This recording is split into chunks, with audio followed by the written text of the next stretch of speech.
Исәнмесез, хөрмәтле тамашачылар, Яңа гасыр каналында Кым сәгате тапшыруның чираттагы чыгарылышы. Бүген студиябызның кунагы Россиянең һәм Татарстанның халык артисты, Габдулла Тукай исемендәге дәүләт бүләге лауреаты, танылган опера җырчысы, профессор Зилә Сыңгатуллина. Зилә ханым, исәнмесез? Исәнмесез. Зилә ханым, җитди сорауларга кирип киткәнче, иң әүвәл профессионал җыр сәнгатендәге терминнардан башлыйк әле. Сезнең табигый тавышыгыз, тембрыгыз, музыкаль тел белән әйткәндә, нинди тональностьта дип әйтик? Лирика, колоратурный, сопрано. Бу сезнең тембрыгыз балачактан киләме? Балачактандыр, чөнки мин үземне күпме беләм, гел җырлый идем. Хәтта өйдә минем тыялар иде. Җитте, улама дип, шулай кичкенә чакта мин урманнарга чыгып шулай җырлый идем. Безнең йорт шундый урман янында гына иде. Каенлык, шундый матур урман. Шунда чыгып кешеләрнең уялчан булган инде. Татар гаиләсендә бит балалар бик тыйнак була һәм бик уялчан була. Шуңа карамастан әти-әни минем сәләтне белеп күреп, кунаклар килгәндә җырларга сорыйлар иде. Мин уялуымнан ишек артына качып, шуннан гына җырлый идем. Сезнең менә балачактан килгән бу сопрано тембрыгыз, тавышыгыз, ул менә гомер дәвамында шулай бардымы, үзгәрдеме? Белүебезчә, сезнең бит махсус мәктәптә сезне укыталар, шулай бит. Аннан соң Каза, Уфа музыка училищесында менә сезнең тавышыгызга андагы педагоглар ни дәрәҗәдә яшь үзенчәлектәрен исәпкә алып якын килделәр? Булдымы андый якын килү, шәхси эшләү дип әйтик, тавыш белән? Булды, чөнки мине зур гаилә булу сәбәптән инде безнең 5 бала без үстек әти-әни белән. Әти соңгы вакытта 12 ел бик көчле авырды. Дәрәҗәле шундый укытучылар гаиләсе. Әти инде укытучы гына түгел, ул юрист. Эксперименталь интернат ачылды безнең районда.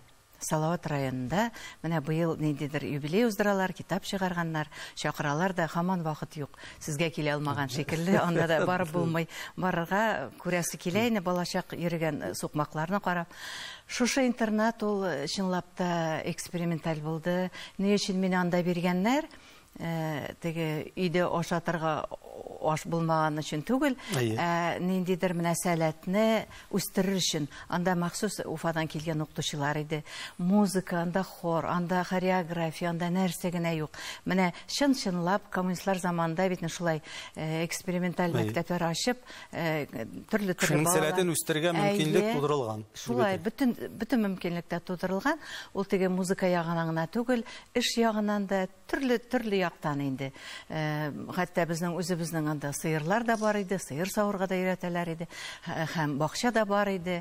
Иң мөһиме анда булган укытучы, менә музыка укытучысы. Ул инде безнең бик шундый истә калырлык укытучы, безне мауктырып, хәтта балетларын тыңлата иде. Балетларны балалар безнең кичен буладыр, ул дәресләр утны сөндереп балет музыкасын тыңлата иде. Чайковскийның менә «Спящий красавицаларын», «Лебединое озероларын», менә шуларны безгә тыңлата иде. Аннан соң инде дөньяда булган төрле җырчыларның тавышларын безгә ишеттереп, менә ул булгандыр инде үтәргәч бик зур. Гаиләдә иң башта менә шу юлдан китсен өчен мин уйлыйм, безнең гаиләдә әти бик тырышты. Бездә радиоприемник бар иде, рекорд дигән, бәлки. Анда пластинкада тыңлап була, һәм маяк станциясын куялар иде гел. Әти-әни. Алар да бик ярата иде опера, оперетталар тыңларга. Ул көндезен сәгать 3ләрдә гел бер вакытта көндә шундый классик музыкасы яңгырап торадыр. Безнең Дәвани да хәтта әйтәдер: "Эй, кызым, тыңла әле, менә ничек җырлый, тавышы саламнан чыккан кебек" дип.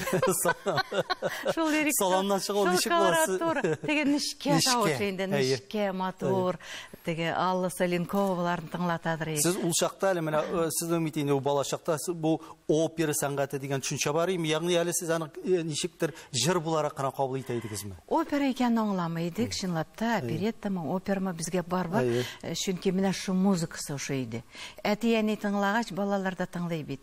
Ә мин бигрәк тә шул сәгатьне көтеп кенә торадыр. Башкаларга теге эш күп булгач, бәлки вакыт та булмагандыр. Мин кызлар арасында иң кичкенәсе, миннән соң әле бер энем генә бар инде. Кичкенә буларак минем вакытым күбрәк иде. Миңа авыр эшләр бик бирмиләр иде. Шуның өчен миңа музыка тыңларга күбрәк вакыт булды. Чынлап та классик музыкасын әтиәне яраткач, ниндидер менә ике сүз белән генә аңлатма бирү, ул мен уйлыйм бик зур тәрбия булгандыр дип, менә шул өлкәдә. Гаиләдә сездән башка шулай менә тагын җыр сәнгате белән мавыгучылар булдымы? Юк, берәү дә юк.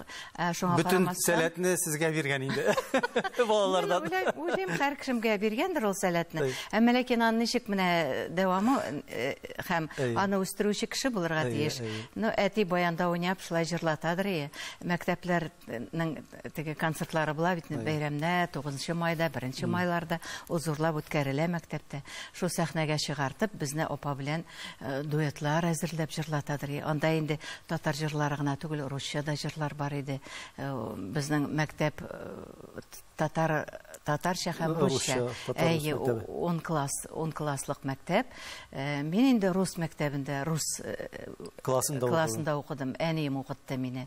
Менә шулай иттереп, әти үзе сәхнәгә чыкмайды беркайчанда. Анда пәрдә артыннан гына шулай баянда безгә уйнайды. Урыс сыйныфында укыдым дидегез. Урыс сыйныфында уку әниегезнең рус теле укытучысы булу белән бәйлеме? Ул рус теле укытучысы түгел, рус классларын укытучысы. Әйе, татар. Ялгышмасам, сезнең әтиегез рус филологиясын бетергән. Әйе, бетергән рус филологиясын, аннан соң инде юридик факультетны бетергән. Ягъни аларның тәэсире булмый калмагандыр сезнең рус сыйныфында укуга. Шулай, әти дөрес иттереп укырга өйрәтәдер, Пушкиннарны теге ничек әйтим, мәктәп программасын без бит шигырьне булай ятлыйбыз, рифма. Ул инде менә аның эчтәлегенә шундый игътибар биреп, мәгънәсенә шулай итеп без башта сәер күренәдер, дөрес түгел шикелле. Үсә аңлыйбыз, ничек ул дөрес дип шулай өйрәткән икән безне. Сез урыс сыйныфында укысагыз да, сез бит чиста татар телен саклап калгансыз. Тырыштым инде, чөнки Казанга килгәч, минем тел әз генә башкарак иде, безнең авылда диалект башкарак иде.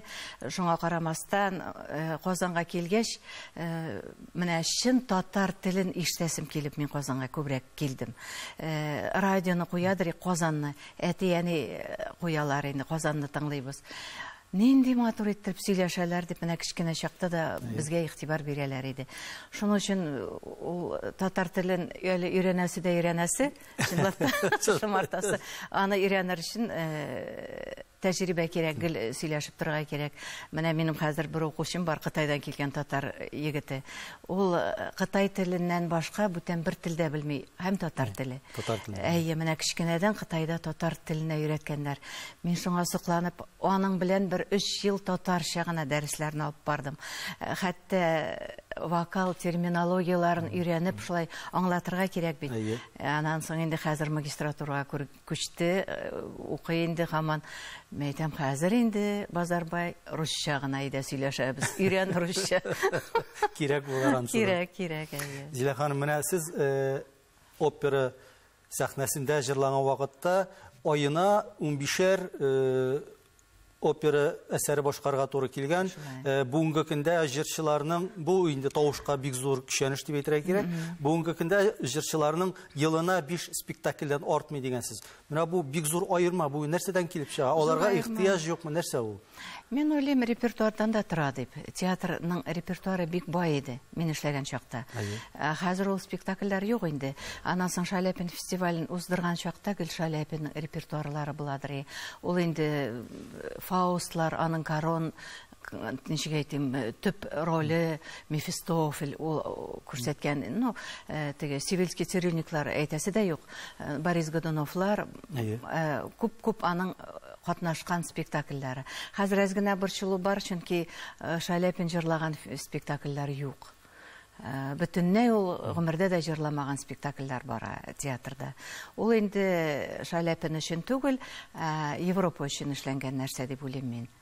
Без әле опера һәм балет театры белән бәйле, аның репертуарына бәйле тагын темаларга әйләнеп кайтырбыз соңрак.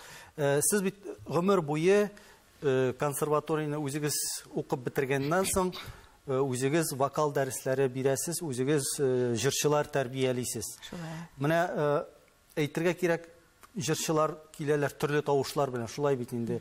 Ир егетләрдә тенор, бас белән килергә мөмкин, хатын-кызларда альт белән, сопрано белән. Тәрбия аларны өйрәтү барышында бастан тенорга күчергән вакытлар, яисә киресенчә күчергән вакытлар буламы тавышларда? Минем тәҗрибәдә андый нәрсә булмады. Менә тенор килде дә баритонга әйләнде дип. Ләкин консерваториядә андый хәлләр булды. Без инде кафедра җыеп, аның менә тавышы ничек кая китә, ничек тембры, тавышны дөрес итеп, иң элек дөрес итеп аны әйтергә кирәк. Менә син тенор, яки баритон. Аны әгәр дә тенордан баритонга күчә икән, яки баритоннан тенорга, ул бик авыр хәл, чөнки табигать һәм менә муен тегенейләре инде, мышцалары дип әйтим инде, алар бер төрле җырларга өйрәнә, аннан соң үзгәртергә бик авыр. Ләкин мөмкин.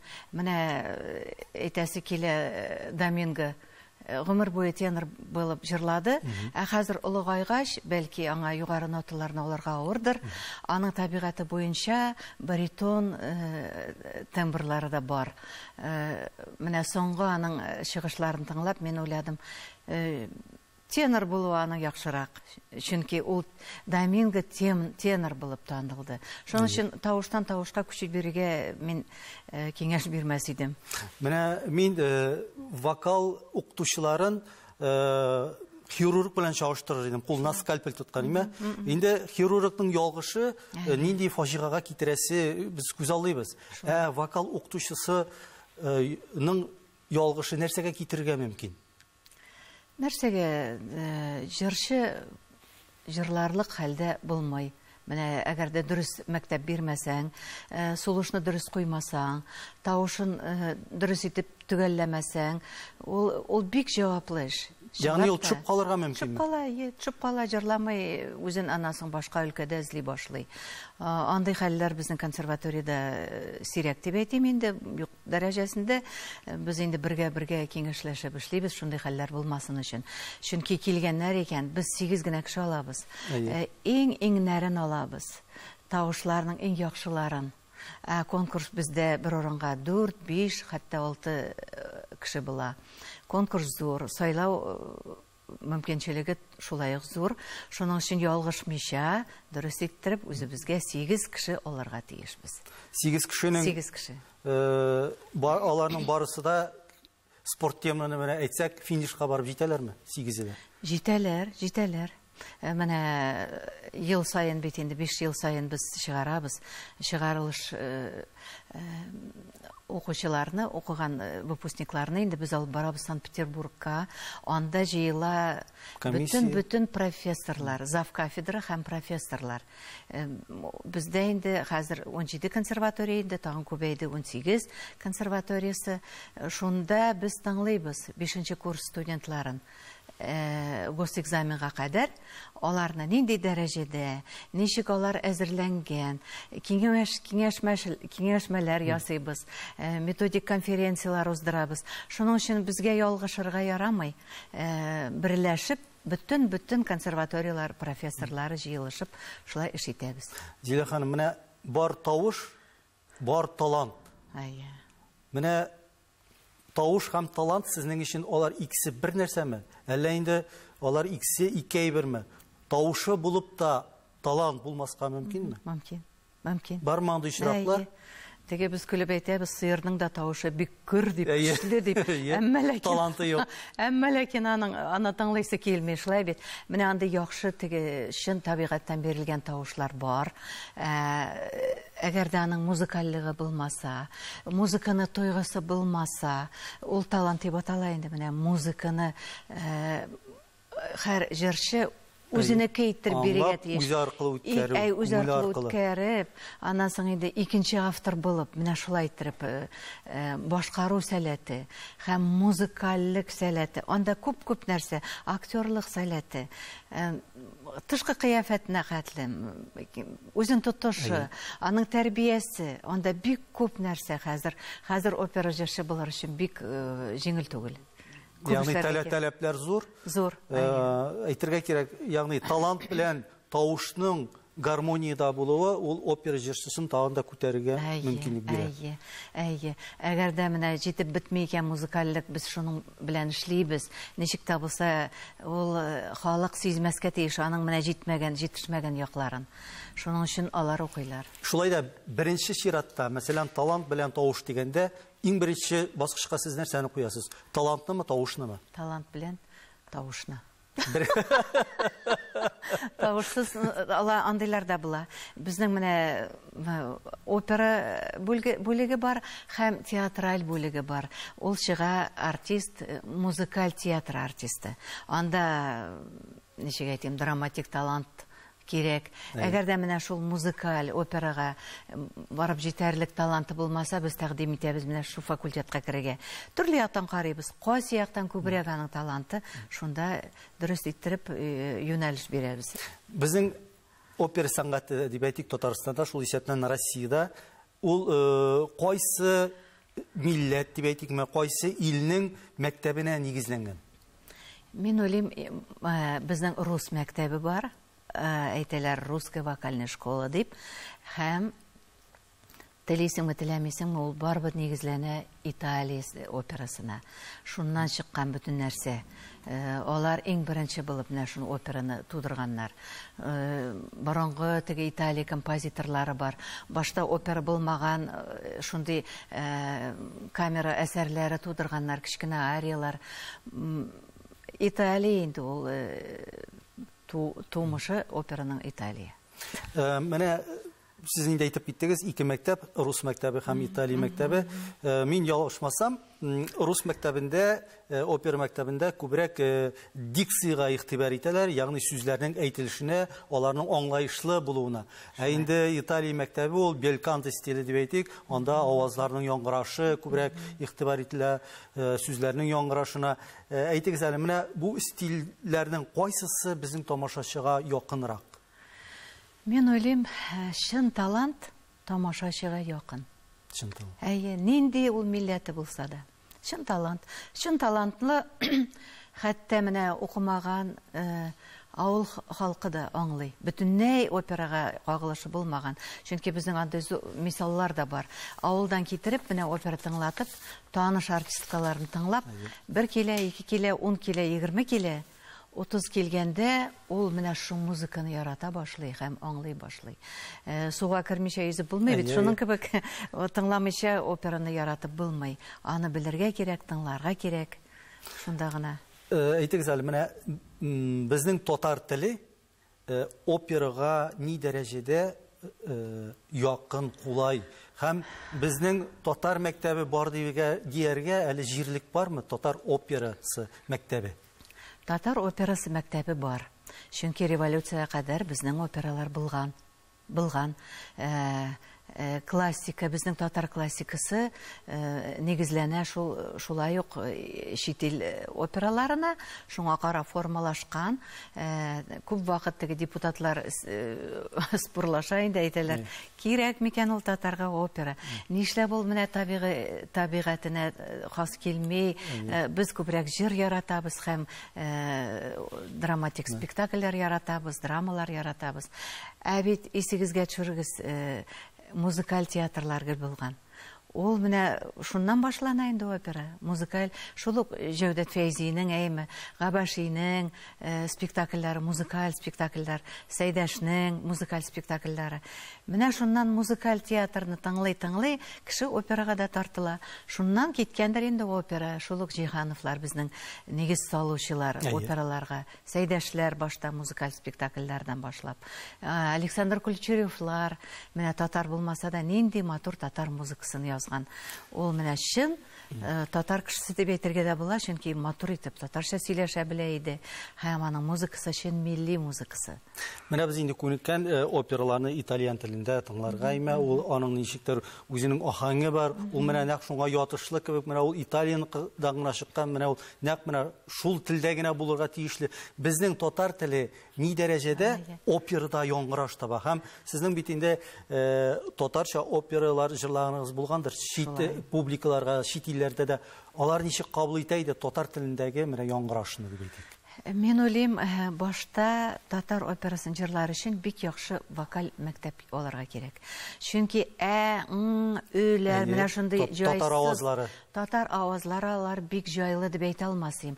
Күп менә килгән абитуриентлар безгә кергән. Аларның шундый кемсезлекләре бар, борынга җырлыйлар яки тамак төбенә.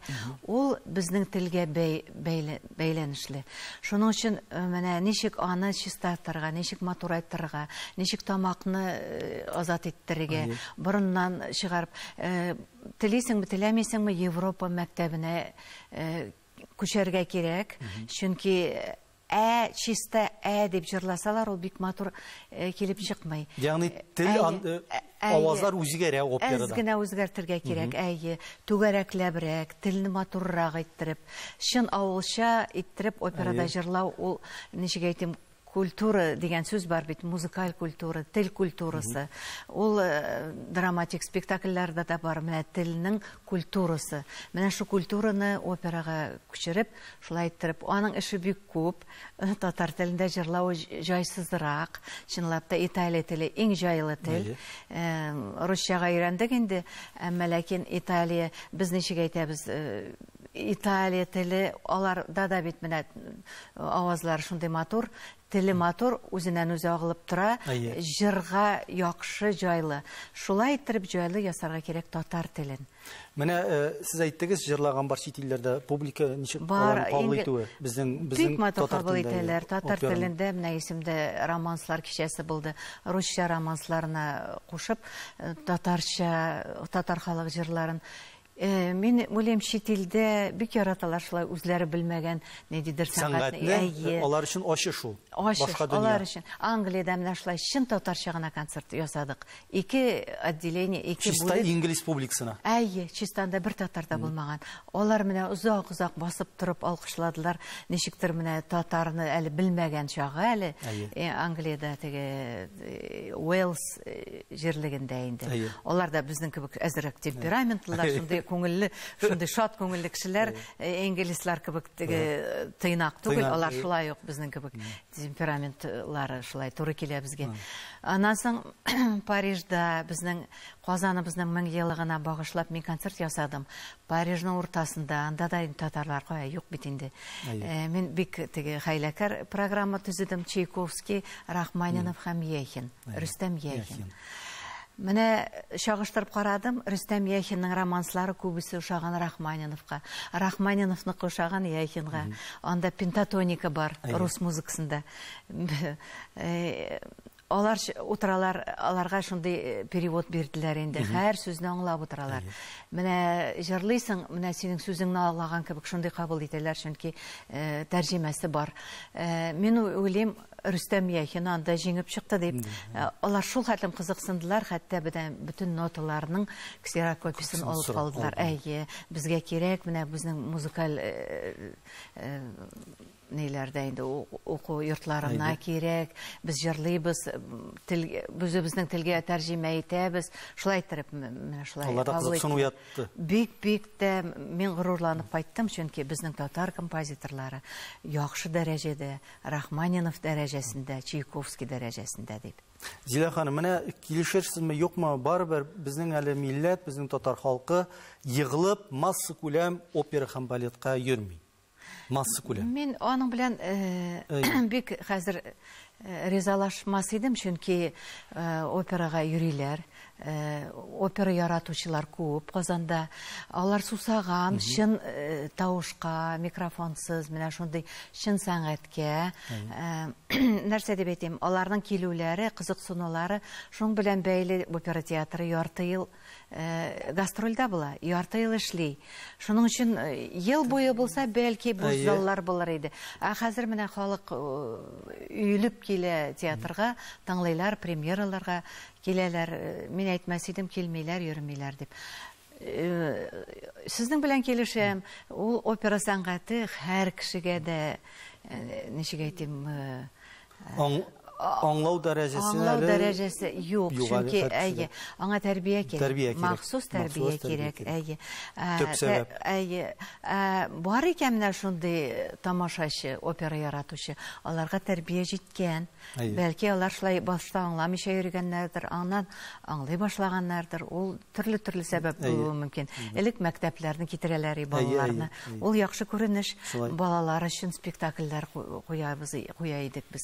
Менә моннан бик күп еллар элек сез Минтимер Шәймиевка безгә Татарстанга милли музыкаль драма театры кирәк дип мөрәҗәгать иткән булгансыз.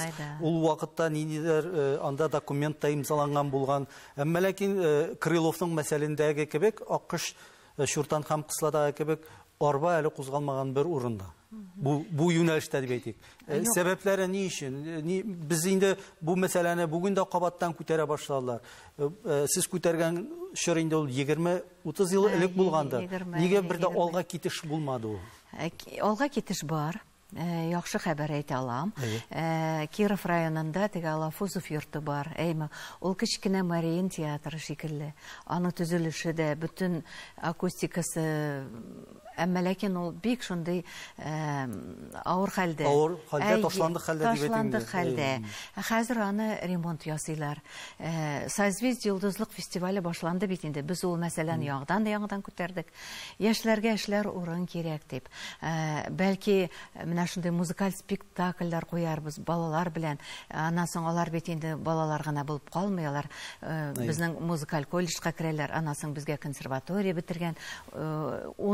15-ка якын яшь талантлар безнең консерваторияны да бетерде. Аларга чынлап та кирәк музыкаль театр яшьләр өчен.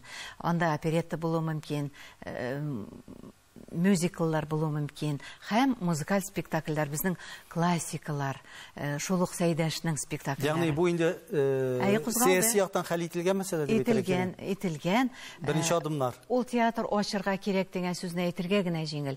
Аны эшләргә бик авыр. Әлбәттә. Аның бюджетын булдырырга кирәк. Аны иҗат составы оркестр зур штат кирәк, оркестр кирәк, артистлар җыярга кирәк, анан бюджет кирәк. Ул бит җиңел нәрсә түгел республика өчен. Әмма ләкин мин уйлыйм, безнең сәнгатебезне ул бик бизәр иде. Халык ярата, яшьләр спектакльне тыңларга, чөнки менә үзебезнең опера студиясына карап әйтә алам. Без елына 3 премьера бирәбез. Безнең үзебезнең публика бар. Залыбыз гел тулы.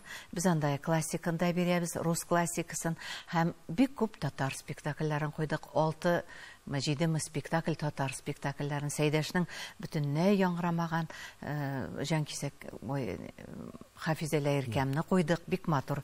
Башмагымда әйтәсе дә юк. Без аны инде Россия шәһәрләрендә йөрттек. Мин уйлыйм, яшьләрне тыңларга безнең публика әзер. Без инде берникадәр опера һәм балет театрының репертуары һәм эшчәнлеге турында сүз кузгата башлаган идек. Менә шул уңайдан сезнең бер моңарча әйтелгән бер фикерегез, хәзер театрга төп режиссер һәм төп дирижер гына түгел, рәссам һәм балетмейстерлар да кирәк. Бүген аларның барысы да читтән чакырыла. Читтәге кеше килә дә акчасын эшләп китеп бара, театрның киләчәген һәм аның язмышын алар хәл итми. Бу сез әйткән сүзләр. Бу чыннан да бу ни дәрәҗәдә зур проблема, Зилә ханым?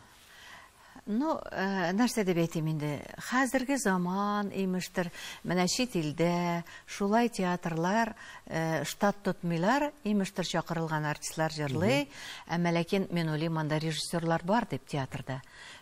Спектакльне чын-чынлап яхшы сыйфатлы иттереп чыгару өчен аны бик күп эшләргә кирәк. Гадәттә опера һәм балет театры солистлары, җырчылары дип әйтик инде, алар ниндидер менә халыкара конкурсларда исемнәр алып дөньяга чыгалар дип әйтик инде. Безнең Чайковский фестивальләре бар, Глинка фестивальләре бар. Сезгә үзегезгә шундый фестивальләрдә катнашырга, исемнәр алырга туры килдеме? Безнең заманда ул конкурсларга ничек әйтим, отбор бар иде. Регионнарда. Регионнарда отбор эшлиләрдә, мине шулай Глинка конкурсына җибәрделәр. Моннан инде сайлап, аннан соң инде Мәскәүдә яңадан шундый сайлау, бөтен Ягъни әле артист турдан-тур әле фестивальгә бармый, әле баскычлап кына конкурслар. Баскычлап, 3 баскычны үтәргә кирәк иде. Шуның өчен мин үттем 2 генә баскыч. Хайдар Бигичев 3нче баскычын үткән иде. Бергә барган иде шул Гленко конкурсына. Авырып, температурасы күтәрелеп китә алмады. Аннан соң безнең кызыксыну да сүнде, чөнки Татарстаннан ул чакта анда үтү бик икеле иде. Чынлап та. Хәзер без горурланабыз, безнең татарлар бөтен дөньяда җиңәләр. Безнең консерваториядә гына күпме лауреатлар, ул Глинка, Чайковский конкурслары гына түгел, ул чынлап та бик зур конкурслар. Бөтен дөньяда анда Верди исемендәге конкурслар бик күп опера җырчылары өчен. Аларның бүгенге көндә менә бу дәрәҗәле конкурсларга үтү нәрсә хисабына барлыкка килде менә шундый мөмкинлек дип әйтик. Сез үтә алмаган заманда үтә алмаган фестивальләргә алар ничек үтәләр бүген? Элек андай теге бөтен дөнья конкурслары юк иде дә. Чит илгә чыгармыйлар иде артистларны, шулай бит. Үзебезнең илдә генә. Хәзер безнең бит инде иркен, мөмкинлекләр зур. Аннан соң хәзер аларны әзерләү җырчыларны хәзер дәрәҗәсе бик югары дәрәҗәдә. Шуның өчен мин уйлыйм, хәзер яшьләр бик күпкә өстенлек алалар. Менә сез әйтә башлаган идегез әңгәмә барышында үзебезнең студентларыбызны Санкт-Петербург анда театрларына алып барып, аларны таныштырабыз, аларга ниндер эш табу юнәлешендә ярдәм итәбез дип. Заманында, мәсәлән, сез консерваторияны бетергәндә, сезне кайсыда булса театрларга тәкъдим итүчеләр булдымы, әллә инде сезне турдан-тур менә шушы Муса Җәлил исемендәге опера һәм балет театрына тартып алдылармы? Элек менә шундый бөтен теге фестиваль, бөтен консерватория бетергән студентларны карау төрле шәһәрләрдә иде ул, Россияләр буенча. Мин бетергәндә ул булды Воронежда. Ул ярмарка дип атала иде. Эшкә чакыру. Анда киләләр дирижерлар, режиссерлар, бөтен музыкантлар. Мин бетердем Ренат Ибрагимов, анда Башаров дигән бас. Менә 7 кеше төрле Галина Ластовка, хәзер Ластовка инде укуне булды. Эдуард Трескин. Бөтенебездә менә бу өлкәдә нык аяк бастык. Үзебезнең профессиядә ничек әйтим инде, үзебез үстердек. Анда безне җибәрмәскә башта иде обком секретарьлары, чөнки бик шундый татар милли кадрлар булдыру ягы көчле иде. Безнең үзебезнекеләр үзебезнекендә калырга тиешләр дип. Шуның өчен әйтеп җибәрделәр завкафедрага. Әйтегез, белдерү ясагыз, безнең артистлар, безнең менә хәзер бетерүчеләр консерватория үзебезнең театрга алынганнар. Аларны алганбыз инде. Шуның өчен без туп-туры Муса Җәлил театрына киттек. Ягъни сезнең инде сайлау мөмкинлеге булмады. Чакырулар булды, әмма ләкин безгә анда рөхсәт булмады, каяда китәргә. Сезнең теләгегез булмадымы? Менә мин шунда барган булыр идем, барас. Юк, теләк булмады. Мин бик горурланып опера театрына киттем. Шундый теләк белән укыдым. Шундый ничек әйтим? Максат белән. Шушы театрга килү. Шуның өчен үземне шуңа әзерләдем дә.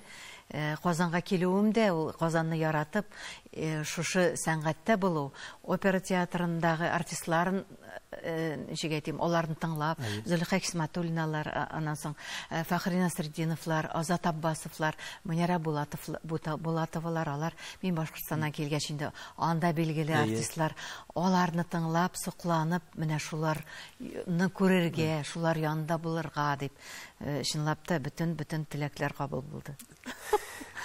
Зилә ханым, сез бит мурзалар нәселеннән. Шулай. Менә соңгы елларда аларның менә шундый теге бергәләшеп, җыелып утырулары, үзләренең проблемаларын, үзләренең элеккеге тарихларын барлаулары бик матур күренеш. Еникеевлар нәселе. Шулай.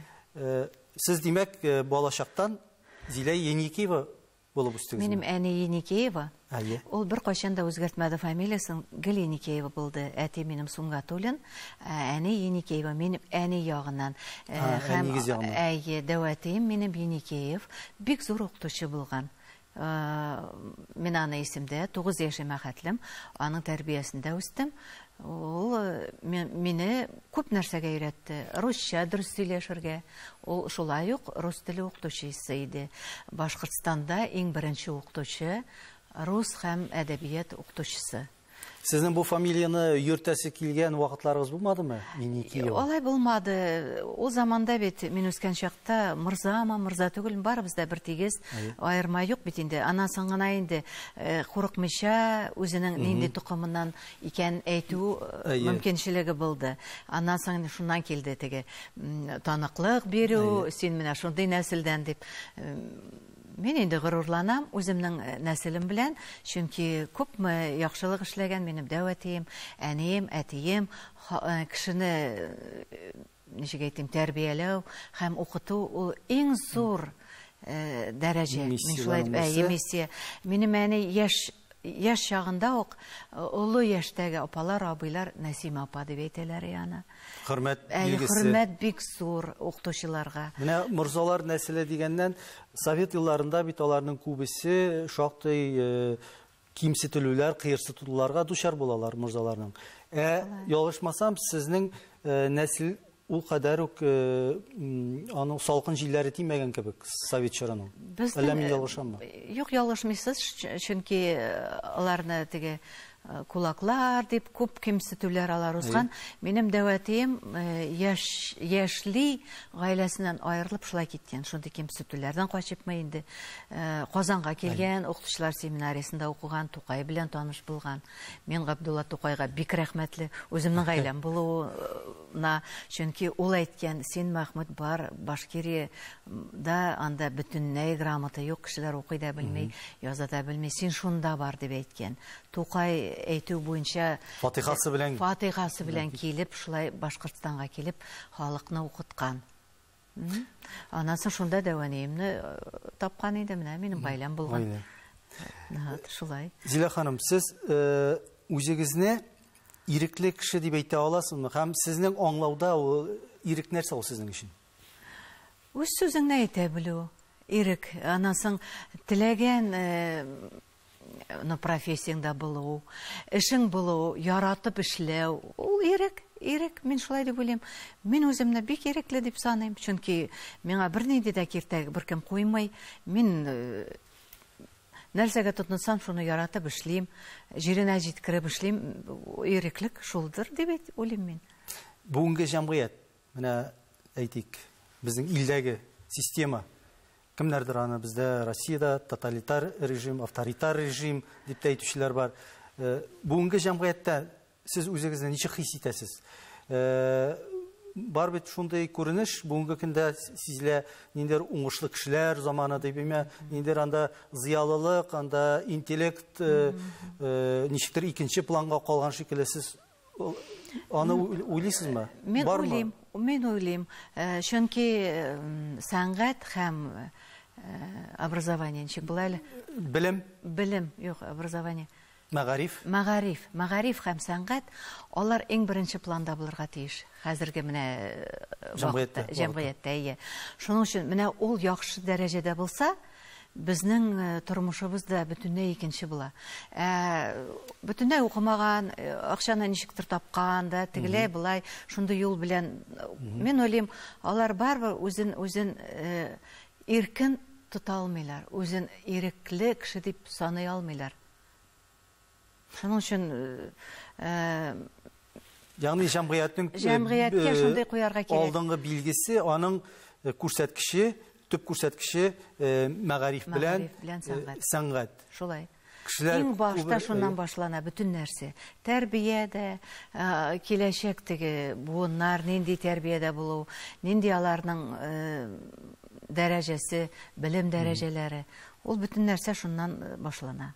Менә без мин юкка гына бу сорауларны шушы сәяси ясылыкка күчермәдем, чөнки ник дисәң дә, сез сәнгать дөньясы белән гомер буе мавыксагыз да, шул тармакта эшләсәгез дә, сез барбер күпмедер дәрәҗәдә сәясәт белән бәйле сезнең тормышыгыз шулай үрелеп бара. Мин моны ни өчен әйтәм? Казан шәһәр советы депутаты булдыгыз сез, Булдым. Ике чакырылыш депутат булдым. Татарстан иҗтимагый палатасы әгъзасы, 7 ел булдым анда. Менә бу вазифалар дип әйтик инде. Бу вазифалар сезгә алар мин нәрсә бирде дип сорый алмыйм. Сез аларга ничек килеп кирдегез һәм аларны сез ул сезгә бер yükleme идеме? Ул сез аны кызыксынып, менә мин үземне шушы яктан ачырга телим дип яңа дөнья, яңа тормыш ачтыгызмы сез менә сәясәт белән? Мин үземне сәнгатьтә күрсәттем һәм консерваториядә укытучы буларак. Шуның өчен мине шулай сайлаганнардыр дип уйлыйм. Ниндидер авторитет бар бит инде, бар бу кешенең хөрмәте бар. Шуның өчен депутатлыкка мине шулай иттереп сайлап тәкъдим иттеләр. Мин каршы булмадым. Ул чакта мин сәясәт белән мавыгам дип уйламадым. Мин үземә куйган шундый таләпләрне генә үтәдем. Миңа Борисково нәрсәле авылы бистәсе туры килде миңа. Иң катлаулы урын. Анда шундый гаиләләр, кеше үтереш, анда балалар, кайберсе мәктәпкә йөрмиләр. Менә шундый гаиләләргә йөрдем. Мин үземнең яшьлегем белән һәм аңламыйча менә шулай иттереп шул гаиләләргә мине үтерергә дә мөмкин булган. Ул гаиләләрнең ачулары да чыгадыр, әмма ләкин ниндидер сүзләр табып, шушы балалар белән балаларны опера театрына китерү минем. Менә күз алдыңа китер, шундый балаларны җыеп опера театрына китереп, башта балалар спектакленә, кичкенә балалар спектакленә үзем чыгып уйныйм. Аларга кызык, Зиләпа чыкты. Алар көтеп алалар минем чыкканны. Менә шулай иттереп, шундый бандитларны мин тәрбияләдем. Ул депутат булганда. Мине беркайчан уйламадым мин сәясәттә дип. Сез тәрбияләгән, менә шушы укучылар дип әйтик, алар килеп эндәшкәннәре бармы? Эндәшеп, алар үсеп җитте, алар төрле. Мин уйлыйм, минем алар инде мәдәниятле кешеләрдер хәзер. Мәдәният түгел, төрле өлкәдәләр алар. Юк, культура дип әйтәм, ичке культуралар ягына. Шулай дип уйлыйм, чөнки кичкенәдән шундый начар гаиләдә, әтисе, әнисе эчәләр, шундый. Ул балаларын шуннан тартып чыгару, ул бит зур нәрсә. Барбы балачакта кала, менә шундый ниндидер Якты истәлекләр кала. Якты истәлекләр. Алар үсеп җиткәч, минем белән исәннәр.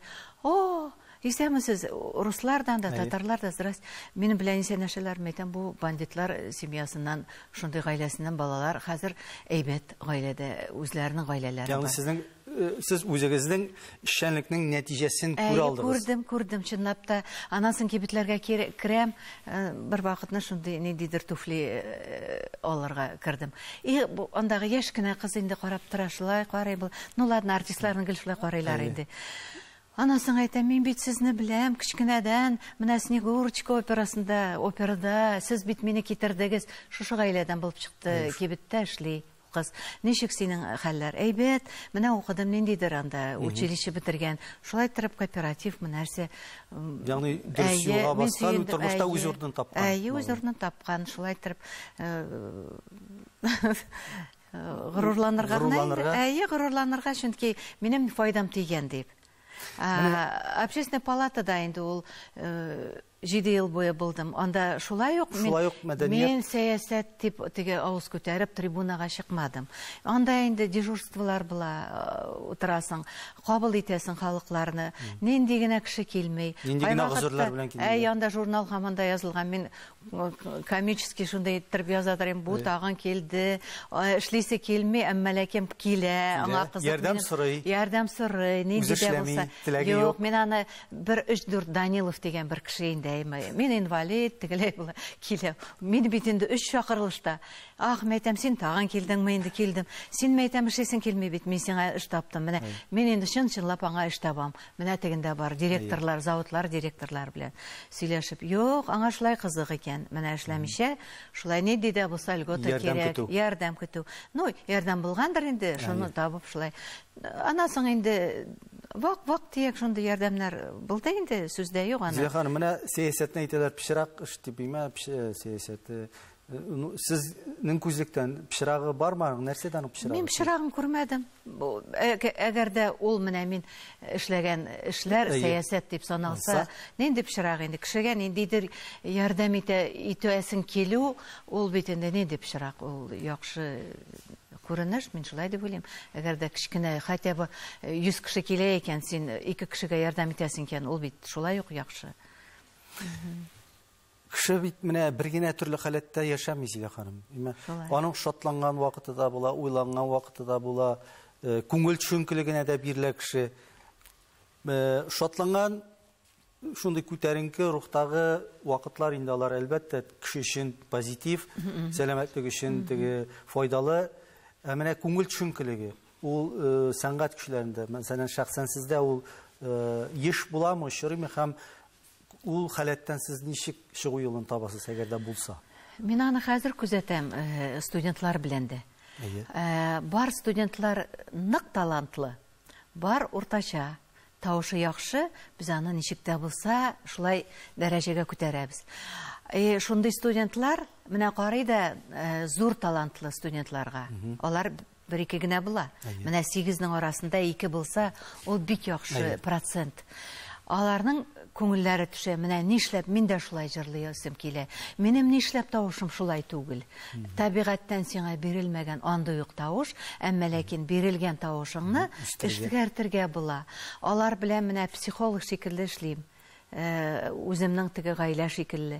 Һәр кеше белән сөйләшеп, ничектер аннан соң аңлатма бирү, аларны дөрес иттереп юнәлеш бирү. Үзеңне мәйтәм табырга тиешсең. Син операга барырга тиеш түгел. Сиңа кирәкми опера. Син бик яхшы концерт җырчысы. Филармониядә яки менә алар арасында бар бик моңлы тавышлар. Мәйтәм сине халык бик яратачак. Син мәйтәм менә шундый концерт, шундый үзеңне тап, менә шундый ниша тап. Шуның өчен 8 кешене дөрестеп, кайбер кешегә бирелгән бик яхшы педагогик таланты да, андыйлар да бар. Чөнки бездә бар педагогик практика. Алар экзамен бирәләр, имтихан бирәләр, анда күренә кем укыту сәләте бар, кемнеке юк. Шулай ук менә студентлар белән эшлиләр. Шуның өчен бик кирәк аларны дөрес иттереп үзләрен табырга. Шәхсән үзегездә шундый халәт, күңел төшенкелеге буламы? Минем вакыт булмады. Вакыт булмады. Сез бик бәхетле кеше. Мин үзем шат күңелле кеше, оптимистик кеше. Минем оптимизм кешегә менә кагыла да әйтәләр: "Ой, Зилә ханым, сезнең белән сөйләшкәч, мин яшисем килә" дип әйтәләр. Мин шуңа да сөенәм, мәйтәм, кемгәдер шундый яшисе килә дигән сүз әйтү, ул бит яхшы аралашу, ничектер шулай. Мин оптимист кеше. Якын киләчәккә планнарыгыз?